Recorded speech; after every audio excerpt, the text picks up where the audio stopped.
Petrol है, driver है, energy है, सब कुछ है, लेकिन सवाल ये है कि गाड़ी जाए कहाँ। तो जो रजोगुणी व्यक्ति है वो सक्रिय है, एक्टिवनेस है, लेकिन उसकी एक्टिवनेस को कैसे पॉजिटिविटी में बदला जाए, कैसे विधेयात्मक किया जाए, अन्यथा वो निषेधात्मक हो जाएगा। इसलिए ऐसे रजोगुणी व्यक्ति को ज्यादा जरूरत है। जो एक्टिव है उसको भागवत का आयोजन का दे दीजिए कि तुम्हें एक भागवत साल में एक भागवत करानी है, वो जगह जगह चंदा, वो चंदा लेगा, लोगों से संपर्क साधेगा, व्यवहार कुशलता उसकी काम आएगी, उसका एक्सपोजर होएगा, प्रतिष्ठा बढ़ेगी उसकी समाज में, उसको लगेगा कि हाँ मैं एक बहुत बड़ा काम, अच्छा काम कर रहा हूँ। तो उसका जो एक नेगेटिव व्यू था, वो नेगेटिव व्यू पॉजिटिव उसमें मिल जाएगा। तो जो एक्टिव लोग हैं, एक्टिव लोगों के लिए एक्टिव ही कार्य बताने चाहिए। उनसे कह दो कि चुपचाप बैठ के यहाँ ध्यान करो, वो नहीं करेंगे। तो व्यक्ति को समझ करके ही, जानबूझ करके, उसकी सामर्थ्य, उसकी क्षमता, उसकी एक्टिवनेस देख के वैसे ही कार्य देनी चाहिए। तो रजोगुणी को सत्संग की ज्यादा आवश्यकता है। उसको अच्छे कार्य में लगाने के लिए जगह जगह जनसंपर्क करें, भक्ति आंदोलन चलाएं, जगह जगह कीर्तन करें, लोगों को कीर्तन में जोड़ें। हर मोहल्ले में, घर में कीर्तन हो। जब हफ्ते भर वो बिजी रहेगा तो वो कोई खुरापात कर ही नहीं पाएगा। तो उसके अंदर का जो जो लोभ है, उसका लोभ काय से, थोड़ा बहुत उसे जो पैसा लोग नौछाव में दे देंगे उसका लोभ उसी से पूरा हो जाएगा। और जो लोग प्रशंसा कर देंगे वो भी उसकी अंदर की जो वासना है वो समाप्त हो जाएगी। जो स्पृहा है उसे लगेगा मुझे मंचासीन कर दिया गया, उसकी वैसे भी पूरी हो जाएगी। तो रजोगुणी व्यक्ति के लिए सत्संग अत्यंत आवश्यक है। 13वां, अप्रकाशो अप्रवृत्ति प्रमादो मोह एव च तमस्येतानि जायन्ते विवृद्धे कुरु नन्दन।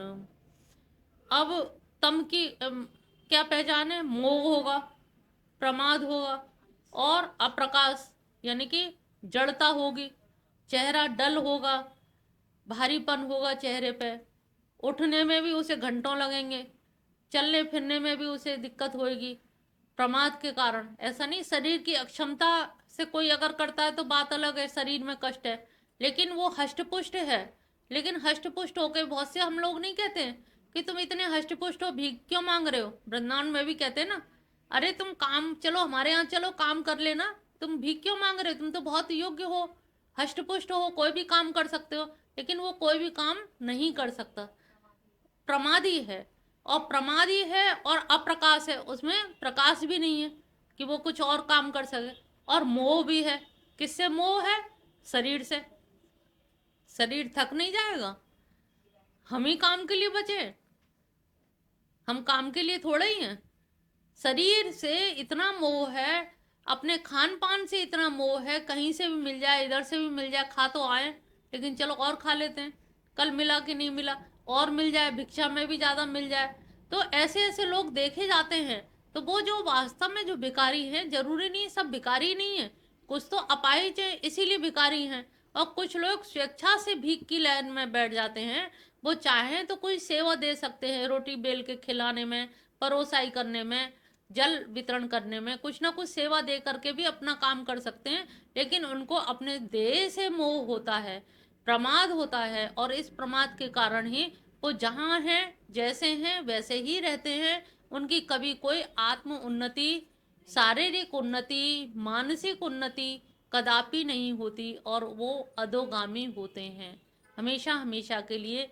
तमोगुण के बाद में कौन सी योनि आएगी? कुकर सुकर की ही योनि आएगी। तो उन्होंने इस हष्टपुष्ट शरीर जो मिला था, उस हष्टपुष्ट शरीर को प्रमाद में ना तो योग साधना की, ना सच बोला, और ना कोई कार्य किया, इससे उन्होंने जीवन अपना बर्बाद कर लिया। तो हम कैसे अपने इन तीनों गुणों को कैसे उपयोग में लाएं, कैसे हर समय सजग रहें कि हमारे अंदर कोई दुर्गुण ना आ पाए, ये हमें प्रयास हमेशा करना पड़ेगा।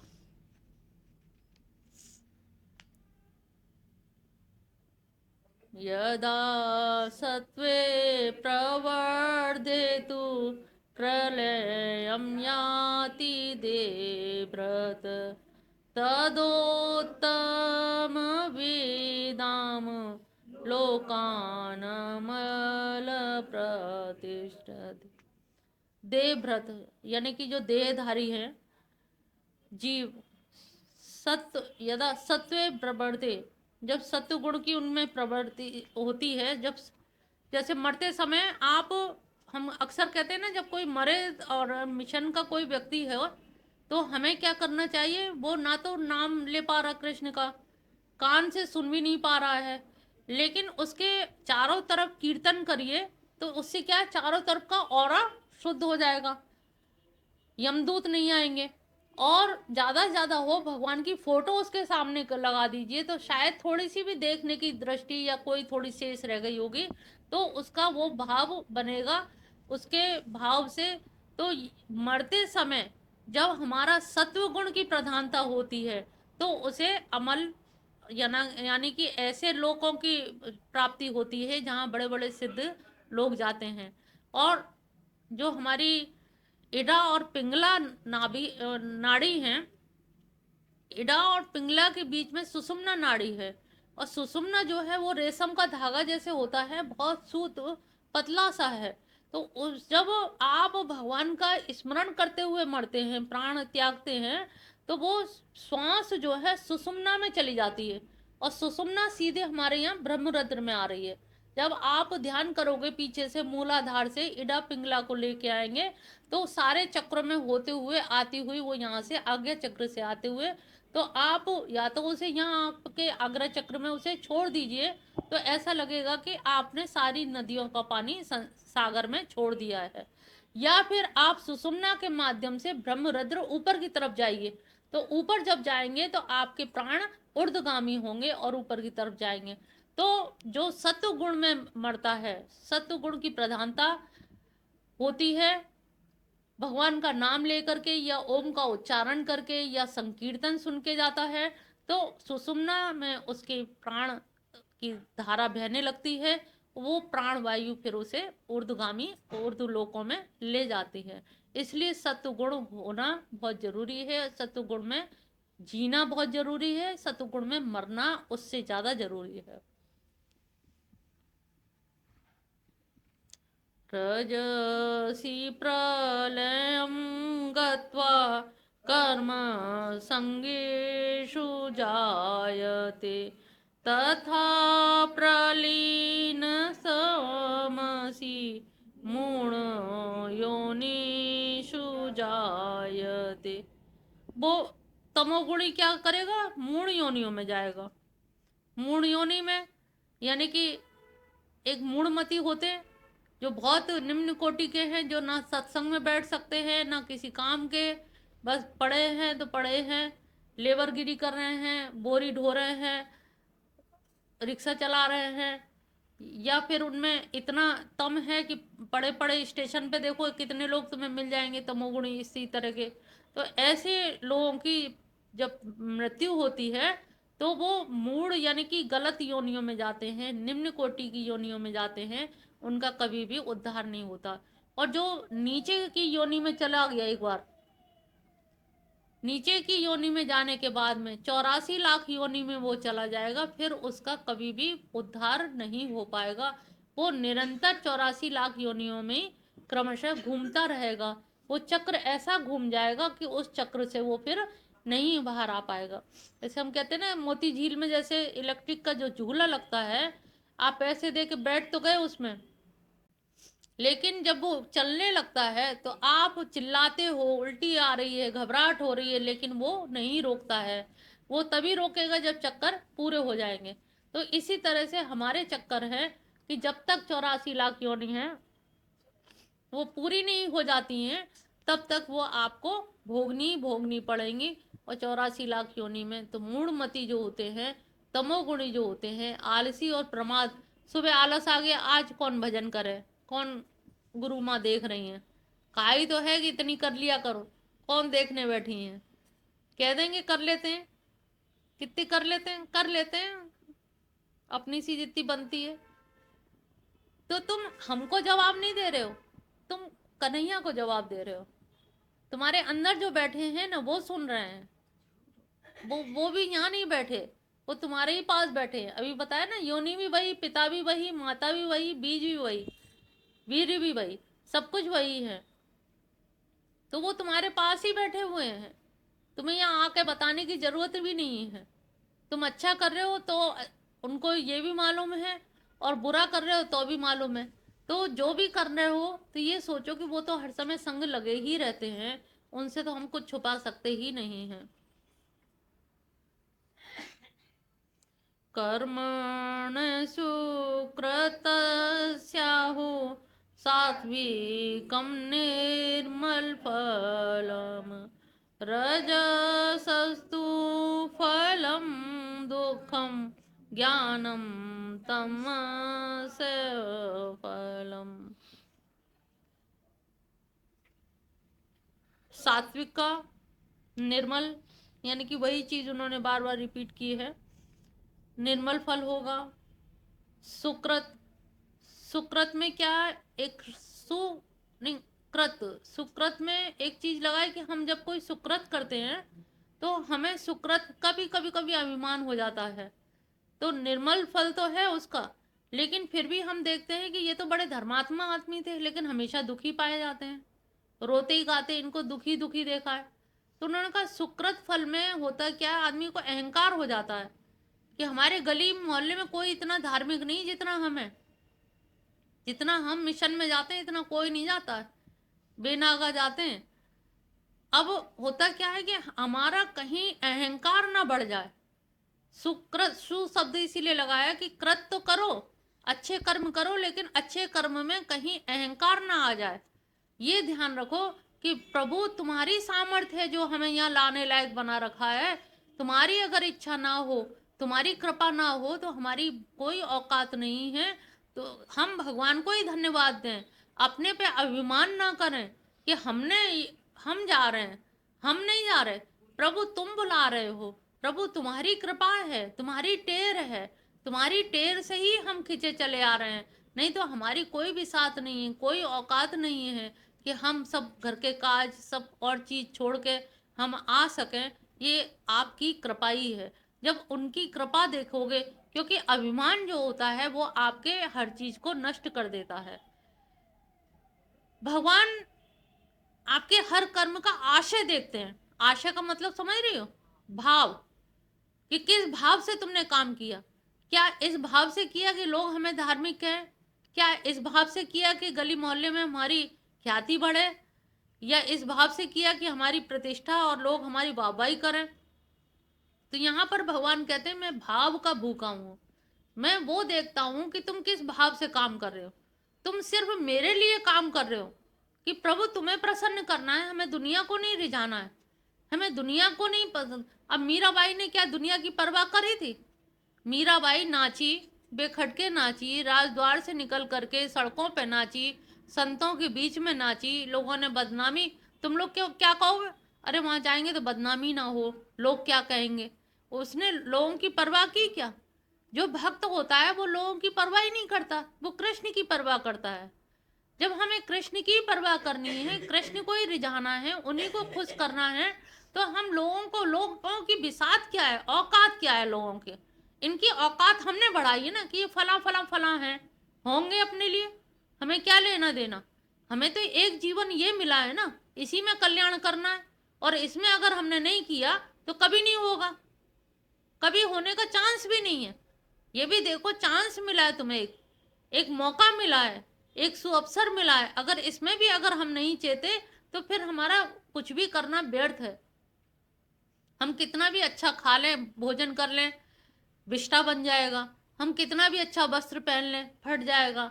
इनकी कोई बिसात नहीं है, इनकी कोई औकात नहीं है। हम बहुत अच्छे कपड़े सुंदर बन के आए, बहुत अच्छे लगें, इनका कोई मतलब नहीं है। हम केवल कृष्ण के लिए सज के आ रहे हैं, कृष्ण के लिए वस्त्र पहन के, उनके लिए तरह तरह के श्रृंगार करके आ रहे हैं, केवल उनको रिझाने के लिए। गोपी भाव में गोपियों ने जैसे श्रृंगार किया, हम उनके लिए सज रहे हैं, हम उनके लिए तैयार हो रहे हैं।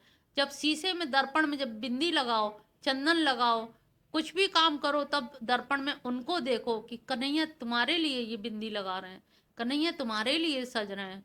जब ये भाव रहेगा तो तुम्हारा वो भी पूजा बन जाएगी, वो सजना भी तुम्हारा पूजा बन जाएगा, तुम्हारा वो आभूषण धारण करना भी, वस्त्र धारण करना भी पूजा बन जाएगा, क्योंकि हम तुम्हारे लिए कर रहे हैं। वहां बाकी के हमें और कौन देखने वाला है, हमें तो तुम्हें दिखाना है। जब ये भाव है तो यहाँ पे सुकृत पर जोर दिया गया है कि जो भी काम करो आओ भगवान के द्वार में, तो सुकृत भाव से आओ, इस भाव से आओ कि किसी तरह से तुम्हारा आशय जो है अंदर का अहंकार ना बढ़ने पाए, लोगों को दिखाने के लिए ना बढ़ पाए, बस ये ध्यान रखना है। तब तो वो तुम्हारा सतोगुण है, फिर तो आना सफल है। अन्यथा आए भी, मेहनत भी पूरी की, पैसा भी पूरा लगा, लेकिन जो फल मिलना चाहिए था वो फल नहीं मिल पा रहा। वो क्यों नहीं मिल पा रहा? कहीं गलती हमसे ही हो रही है, कोई त्रुटि तो हमसे हो रही है, कोई गलती ऐसी हो रही है जिसको हम समझ नहीं पा रहे, और हम भगवान को दोष देते हैं कि भगवान तुम्हारे दरबार जम जा रहे हैं लेकिन हम ठीक ही नहीं हो पाते, हम बीमारी पड़े रहते हैं। तो ये देखो कि हम भगवान, हम बीमार क्यों पड़े? अगर पड़े हैं या तो प्रारब्ध को काट रहे हैं, तो प्रारब्ध को काट लो नाम ले लेके। अगर प्रारब्ध नहीं है तो अपनी दिनचर्या पे ध्यान दो कि ऐसी कौन सी दिनचर्या में गलती हो रही है कि हम अक्सर बीमार हो जाते हैं और बीमारी में हमारा शरीर टूटा जा रहा है। प्रभु हम कैसे तुम्हारी प्रार्थना कर पाएंगे, कैसे तुम्हारे दरबार आ पाएंगे?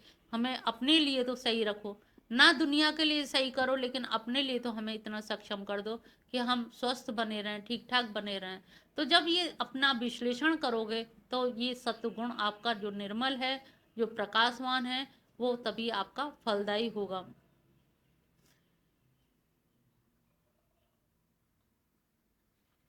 रज तो कर्म की ओर हमें प्रोत्साहित करता है, और दुख देता है रजोगुण, क्योंकि रजोगुण में क्या हुआ, काम किया, सफल हो गए तो बहुत खुश हो गए, हमारे बराबर कोई योग्य नहीं है, देखो हमने जो काम किया ये सब हमारा करा हुआ है, तुम देख रहे हो ये सब हमने किया है, अगर हम ना होते तो कुछ हो पाता? ये सब हमारा बनवाया हुआ है। तो ये जो मैं जो है, तो इसमें अच्छा औरों ने माना नहीं, कर ले, तुम अकेले कैसे कर सकते हो? और किया भी होगा तो कौन किसी का कर लिया, अपना ही तो घर बनवाया है। किसी ने तारीफ की नहीं तो दुख हुआ। तो जो हमने उत्साह सुख में बिताया और वो फिर हमें दुख होने लगा, तो यहाँ पर रजोगुण क्या है, वो हमें दुख देने वाला है। और तमोगुण क्या है, उसका फल क्या है, अज्ञान। तमोगुण तो ज्ञान इससे परे ही हो गया है कि मुझे अच्छे कर्म करने या बुरे कर्म करने, वो तो अज्ञान युक्त है। उसे तो खाना, खूब सोना, बासी भोजन मिल जाए तो और अच्छा, क्योंकि गहरी नींद आती है उससे। तो ये भोजन करना उसकी अपनी प्रवृत्ति है। 17वां, सत्वा संजायते ज्ञानम रजसो लोभ एव च प्रमाद मोहो तमसो भवतो अज्ञानमेव च। सत्वगुण से तो ज्ञान उत्पन्न होता है, और रजस से लोभ उत्पन्न होता है, और तमस से प्रमाद उत्पन्न होता है, और अज्ञान में अज्ञान भी होता है। प्रमाद होगा, अज्ञानी होगा तभी प्रमाद होगा, प्रमाद होगा तो अज्ञान होगा। ये इन तीनों के गुण हैं। अगर किसी को पहचानना हो तो इन गुणों से तुम पहचान सकते हो। ऊर्ध्वं गच्छन्ति सत्त्वस्था मध्ये तिष्ठन्ति राजसा जगन्यगुणवृत्तिस्था अधो गच्छन्ति तामसा। जो सत्वगुण में स्थित होते हैं उनकी ऊर्ध्वगति होती है, महर्लोक, सत्यलोक, ब्रह्मलोक, हिरण्यगर्भ लोक, वहाँ जाते हैं जहाँ ब्रह्मा विष्णु शंकर के जो भक्त हैं उन लोकों में वो जाते हैं। लेकिन जो रजोगुण हैं वो बीच में ही, मध्य में ही रह जाते हैं। मध्य में यानी कि उनको तत्काल जन्म भी मिल जाता है, जैसी उनकी वांछा होती हैं, कामनाएं होती हैं, कामनाओं के अनुसार ही वैसी कोख मिल जाती है और वैसे ही वो जन्म ले लेते हैं।